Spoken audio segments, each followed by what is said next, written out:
Bonjour tout le monde. Hello everyone and happy International Women's Day.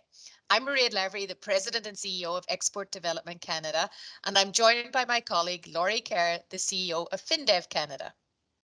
Before we get started, we'd like to begin by acknowledging that the land on which we gather is the traditional unceded territory of the Algonquin Anishinaabe people and the Mohawk, a place which has long served as a site of meeting and exchange among nations.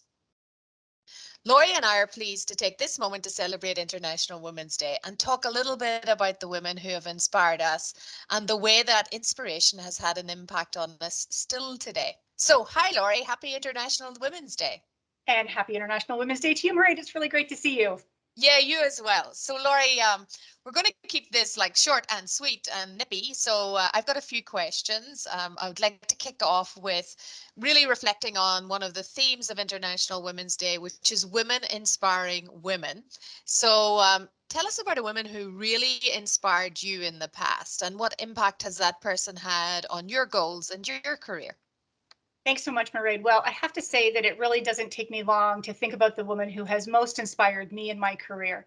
I've been really fortunate to have known many inspiring women throughout the years, but for me, I have to say Rachel Kyte is the most inspirational woman I've known.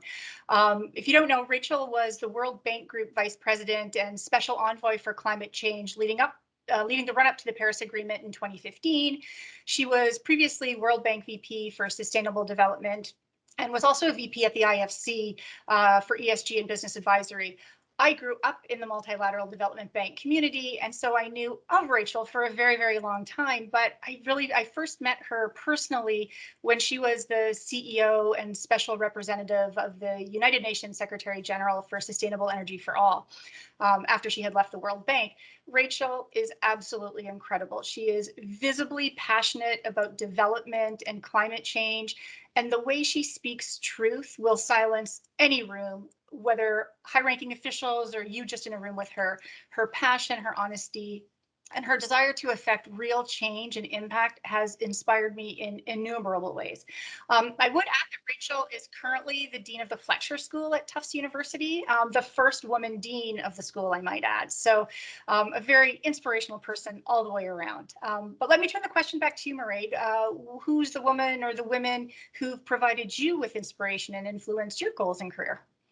Well, Laurie, you picked a great one to kick us off with Rachel Kyte. I had the opportunity to meet her with you at COP26, and I have to say she was pretty direct to me around what's happening at EDC with respect to the environment. But what a great source of information and knowledge! So a great one for you to choose. I'm going to go in a little bit of a different direction, which just sort of shows you how different it can be depending on where you grew up or where you started your career. And I actually, when I was thinking about this, said, I don't know who I would pick. And the first woman that I really wanted to reflect upon was Sheila Fraser.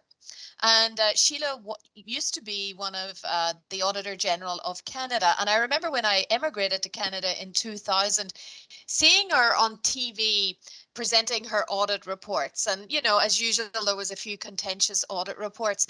And I just was so impressed that this was a woman at the country level, like kicking ass on like some serious issues for the country. And I was like, wow, I'm super impressed with that. And as you know, Laurie, my background is in auditing and accounting. So for me, this was like, wow, the pinnacle of being an auditor was actually to get to an auditor general role. And in Canada, it was a woman. So I think for me, that was the first woman that I actually I actually would reflect upon and was quite inspirational. And I had the great opportunity then to meet her on the boards of some companies I was working on thereafter. And that was a great moment when you actually got to meet the woman behind all the controversy that existed at that point in time.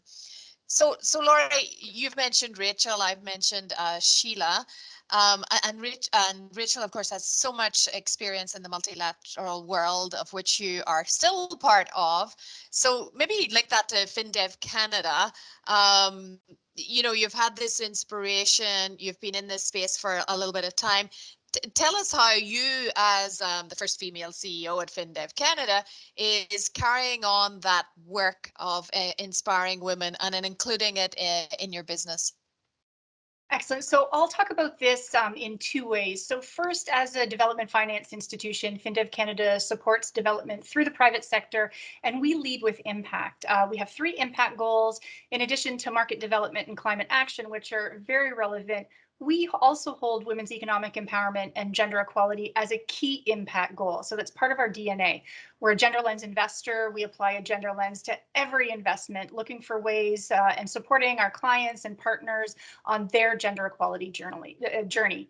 Again, we apply a gender lens to 100% of investments, not only because we believe it's the right thing to do, but because of the tangible and proven benefits to communities and businesses' bottom lines. It's the right thing and the good thing to do.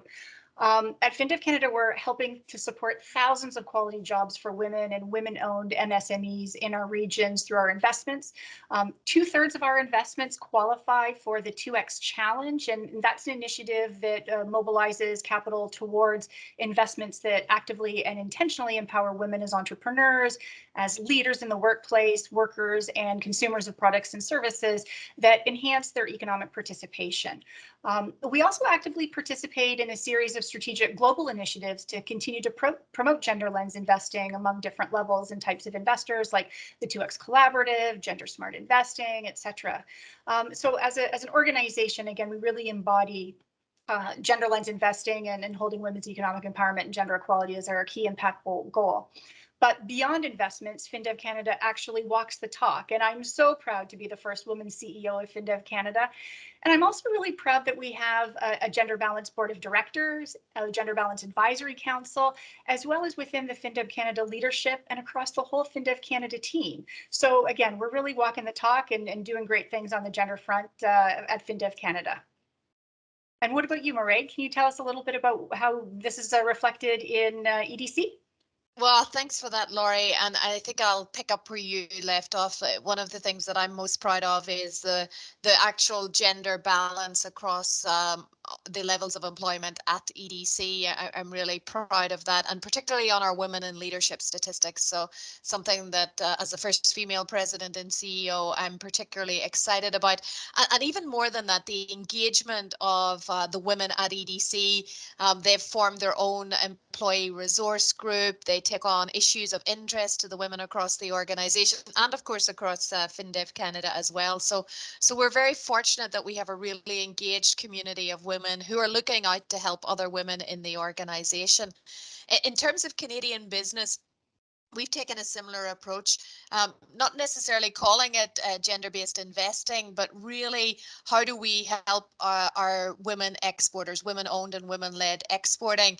And it has included actually providing equity support, but more than that across all of our product lines and making sure that our products are accessible to women. So I'm really excited that this has been our focus over the last number of years as we've really turned towards inclusive trade and trying to bring everyone into the Canadian economy. So, you know, today there are around 12,700 exporting businesses that are women owned. So if we can really help them, we're helping the Canadian economy overall. And I'm proud to say that since 2018, we've helped the businesses, the women-owned and women-led businesses, around the 1,900 of them generate more than $5.2 billion in trade for Canada. So so something to be proud of. And you know what, Laurie, and I'm sure you understand that in your markets as well, there's a lot more that we can do. So we need to keep the focus going there. So with that, Laurie, our time is very short today. Maybe just a last quick hit to leave someone with. And, you know, this is always the tough question. You know, what's the one piece of advice you have for women that are striving to make their mark in the world, whether it's in leadership, their careers, business, or in fact in their personal life? It's a really great question. So if I could think about a piece of advice, I guess I would say be at the table. You deserve to be at the table. And when you're at the table, speak up. Don't be afraid to speak up. What about you, Oh, Mairead? yeah, that's a great one. I was actually going with be yourself, and then it got me into like confidence and have the confidence. So I'm going to pick two words, Laurie: confidence and curiosity. Like women should be at the table. They'll do things differently at the table, and that's okay. So be confident in being yourself, and then always stay curious, always stay learning, and always Always collaborate with others, and I think that will serve you good, man or woman, but will help you really go forward in the organization. Laurie, thanks for taking the time today. Really excited about what's going on at FinDev Canada, and again, happy International Women's Day. Happy International Women's Day to you too as well.